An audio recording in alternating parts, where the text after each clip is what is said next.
নমস্কার, আমি সৌভিক। সিনেমা প্রেমী আগন্তুক চ্যানেলে সবাইকে স্বাগত জানাই। আজকের এই ভিডিওতে কথা হবে 2014 সালের Hollywood film the imitation game নিয়ে, যে ছবিটা আজকে 10 ইয়ার্স অর্থাৎ 10 বছর কমপ্লিট করলো, যেখানে ফিচার করেছিলেন Benedict Cumberbatch in lead role. এই ছবিটা আমি দেখলাম। ছবিটা হচ্ছে অ্যান্ড্রু হজেসের লেখা নভেল বা বই, যেটার নাম হচ্ছে অ্যালান টিউরিং দ্য এনিগমা। এই বইটা অবলম্বিত হচ্ছে এই সিনেমাটা, যেখানে আমরা অ্যালান টিউরিং এর জীবনী দেখতে পাচ্ছি, অর্থাৎ যেটা তার বায়োপিক বলা অবশ্যই যেতে পারে, বা এটা অবশ্যই তার বায়োপিক আর কি। তো অ্যালান টিউরিং কে ছিলেন? অ্যালান টিউরিং ছিলেন হচ্ছেন একজন মানে গণিতজ্ঞ এবং একজন কোড বিশেষজ্ঞ, যিনি আবিষ্কার করলেন টিউরিং মেশিন, যেটাকে আমরা আজকের দিনে বলে থাকি কম্পিউটার। অর্থাৎ তিনি কম্পিউটার জনক, তিনি অ্যালগরিদমের জনক, তিনি একজন খুব মহান একজন ব্যক্তিত্ব ছিলেন আর কি।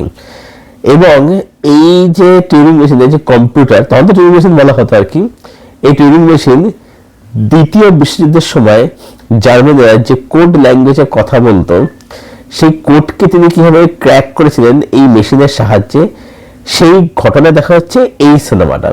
এবারে ডেফিনেটলি এর থেকে জানতে গেলে তোমাকে সিনেমাটা দেখতে হবে। সিনেমা ভাবে তোমরা হচ্ছে প্রাইম ভিডিও দেখো, তোমার সেখানে রেন্টে আছে, আর না হলে ইউটিউবে রয়েছে। সেখানে ছবিটা আমি হিন্দিতে দেখলাম, ছবিটা আগেবার দেখা যাচ্ছে, ছবিটা নেটফ্লিক্সে দেখেছিলাম, বাট এখন ছবিটা আমি হিন্দি ডাবিংয়ে দেখলাম আর কি। ডাবিংটা ভালোই লাগে, বেশ খারাপ লাগে ডাবিংটা আর কি। যাই হোক, সিনেমার বিষয়ে আসি। সিনেমাটা কেন একটা দারুণ সিনেমা। আমরা যখন কোনো বায়োপিক দেখি, আমরা বায়োপিক মধ্যে কি দেখতে পাই, যে একটা ক্যারেক্টার, সেই ক্যারেক্টারটাকে প্রাইমারি ফোকাসে, সেই ক্যারেক্টারটা কি কি অ্যাচিভমেন্ট মানে তার রয়েছে, সে কি কি করেছে, তার কি কি কীর্তি আছে। এখানে সেটা না করে, এখানে যেটা করে সেখানে হচ্ছে যে ফোকাস করা হচ্ছে ঘটনার উপরে। একটা কোনো ইভেন্ট, একটা কোনো ঘটনা ঘটছে, সেই ঘটনাটার মধ্যে সেই মানুষটার কি ভূমিকা রয়েছে, সেটার দিকে বেশি করে ফোকাস করা হচ্ছে। অর্থাৎ বায়োপিক যেখানে মোস্ট অফ যেখানে ক্যারেক্টার ড্রিভেন হয়ে থাকে, এখানে কাজটা যেখানে প্লট ড্রিভেন। এখানে কিন্তু প্লট বা ইভেন্টটা হচ্ছে প্রাইমারি ফোকাসে। এবারে সেই ঘটনাটার মধ্যে এই মানুষটার কি ভূমিকা, সেটা কিন্তু এখানে দেখানো হচ্ছে। এটা হলো একটা দিক। দ্বিতীয়ত হচ্ছে যে আমরা যখন কোনো বায়োপিক দেখি, আমরা দেখতে পাই কি, যে যাকে নিয়ে বায়োপিকটা হচ্ছে তাকে ভীষণ রকম ভাবে হিরোইক ভাবে দেখানো হয়, তাকে ভীষণ রকম ভাবে গ্লোরিফাই করে, জাস্টিফাই করে দেখানো হয়। এটা আমরা দেখতে পাই। তার সবথেকে তার প্রাইম এক্সাম্পল হচ্ছে রাজবাড়ি সঞ্জু সিনেমাটা। সঞ্জু অ্যাজ এ ফিল্ম খুব ভালো সিনেমা, মেকিং বলি, রণবীর পারফরমেন্স সেটা খুবই দারুণ ছিল। বাট সঞ্জয় দত্ত কি এমন কিছু বিশাল কোনো পার্সন যাকে আলাদা বায়োপিক তৈরি করতে হবে? তো সঞ্জয় দত্ত অনেক কিছু কীর্তি রয়েছে, তো সেটাকে কোথাও গিয়ে রাজকুমার হিরানি অনেক বেশি গ্লোরিফাই জাস্ট করে দেখেছে।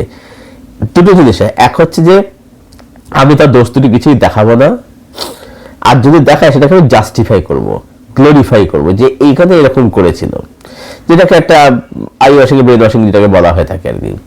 বাট এইখানে কিন্তু দেখাচ্ছে যে এই চরিত্রের মধ্যে কিন্তু দোষ ত্রুটি ছিল, তার মধ্যে একটা ইগো ছিল, অহংকার ছিল কোথাও গিয়ে আর কি, সেটা কিন্তু এখানে কিন্তু দেখাচ্ছে।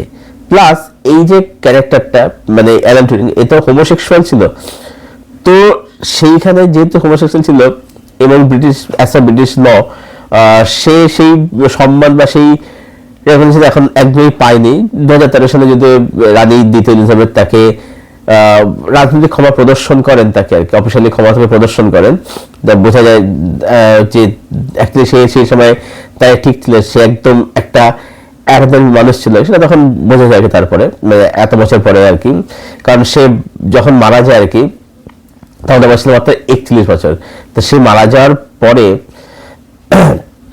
এত বছর সে তার সম্মানটা মানে পায়, যেটা তার অনেকে পাওয়া উচিত ছিল আর কি।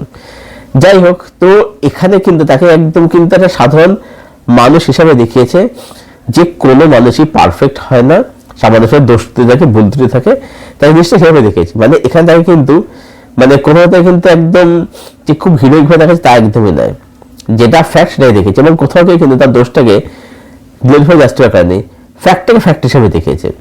এবং আরেকটা কথা হচ্ছে এই ছবির পারফরমেন্স।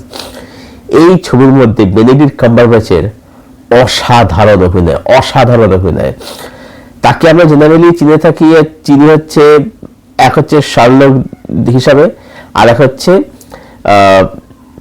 মার্ভেলের ক্যারেক্টার প্লে করা ডক্টর স্ট্রেঞ্জ, সেই হিসাবে তাকে আমরা চিনি আর কি।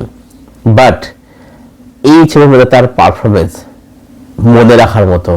আমি জানি না যে এই পারফরমেন্সটা নিয়ে কেন কথা হয় না, বা এই কাজটা নিয়ে কেন কথা হয় না। আর কাজটা না সবসময় কিছু কিন্তু হচ্ছে, কিন্তু সবসময় ঘটনা কিন্তু হচ্ছে, ইভেন্ট কিন্তু হচ্ছে কিন্তু।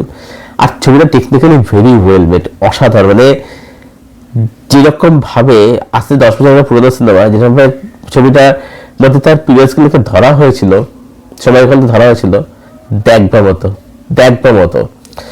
এবং ছবিটা যেভাবে ড্রামাটা উঠে আসে, এই যে 3 বন্ধুর সম্পর্ক যেগুলো উঠে যায়, আচ্ছা বন্ধুর ব্যাপারগুলো খুব ভালো ছিল এখানে, ঠিক আছে, সেই ব্যাপারগুলো তার মধ্যে হোমোসেক্সুয়াল দিক থেকে উঠে আসে, সেটাকে দেখবার মতো আর কি। তো সব মিলিয়ে এটাই বলবো যে দ্য ইমিটেশন গেম এটা একটা অসাধারণ সিনেমা, দারুণ সিনেমা একদম। যদি তুমি একটা ভালো পিওর ড্রামা দেখতে চাও, যদি তুমি একটা ট্রু বায়োপিক দেখতে চাও, মানে এই ছবিটা সিনেমাটিক পার্সপেক্টিভ দেখতে গেলে একটা অসাধারণ সিনেমা, এবং বায়োপিক দিক দিয়ে দেখতে গেলে এটা কিন্তু ট্রু বায়োপিক, যেখানে কিন্তু ক্যারেক্টারটা যেরকম ছিল ঠিক সেরকমই দেখানো হয়েছে, অর্থাৎ ক্যারেক্টারটাকে অনেক বেশি করে হিউম্যানাস ওয়েতে দেখানো হয়েছে। সেখানে ছবিটা দেখতে অনেক বেশি ভালো লাগে। সিনেমাটা যেটা অনেস্টি আছে, এটা অবশ্যই বলা যেতে পারে, অবশ্যই সেটা বলা যায় আর কি। তো এই ছিল আমার ওপিনিয়ন দ্য ইমিটেশন গেম ছবিটাকে নিয়ে। যারা দেখোনি ছবিটা বলবো যে অবশ্যই দেখো, অসাধারণ একটা সিনেমা, ডোন্ট মিস ইট। আর যাদের ছবিটা দেখা আছে তোমাদের কি ওপিনিয়ন অবশ্যই কমেন্ট সেকশনে জানাও। ভিডিওটা ভালো লাগলে লাইক করো, শেয়ার করো, চ্যানেলটা সাবস্ক্রাইব করে দিও। পাশের যে বেল আইকনটা আছে সেটাকে প্লিজ অন করে দাও, যাতে এরকম ভিডিও বা রিভিউ আসলে তার নোটিফিকেশন শীঘ্রই পেয়ে যাও। তো এখানে শেষ করছি, আবার দেখা হচ্ছে তোমার সঙ্গে জুড়ে থেকো।